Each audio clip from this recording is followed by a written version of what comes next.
Diin pa ng Philippine National Police ang disiplina at hustisya sa kanilang hanay. Bagay na suportado ni Abra Lone District Representative JB Bernos. Ang detalye ihahatid ni Faith Santiago live. Faith. Tama ka dyan, Princess. Ikinalulugod ni Abra Representative JB Bernos ang mas pinaigting na dedikasyon ng hanay ng pulisya tungo sa mas dedicated o mas disiplinado at etikal na paglilingkod.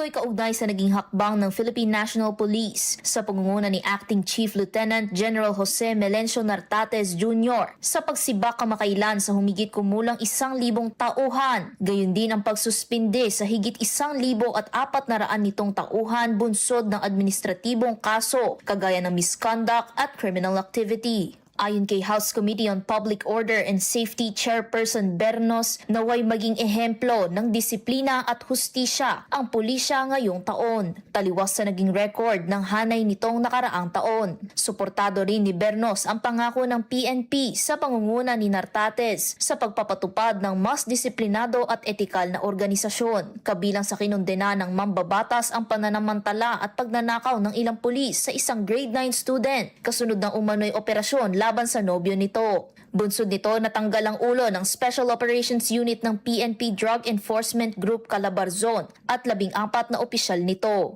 Kabilang din dito ang umano'y pag-torture ng 8 pulis sa 2 murder suspects sa Navotas. Samantala, hinimok ni Representative Bernos ang pamunuan ng PNP na patawan ng karapat-dapat na sanksyon ang mga miyembrong nalilihis sa hanay para hindi mawala ng tuluyan ang tiwala ng publiko sa pulisya.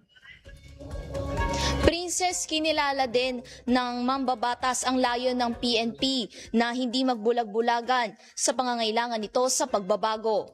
Para sa totoong balita sa Bagong Pilipinas, Faith Santiago, Congress News.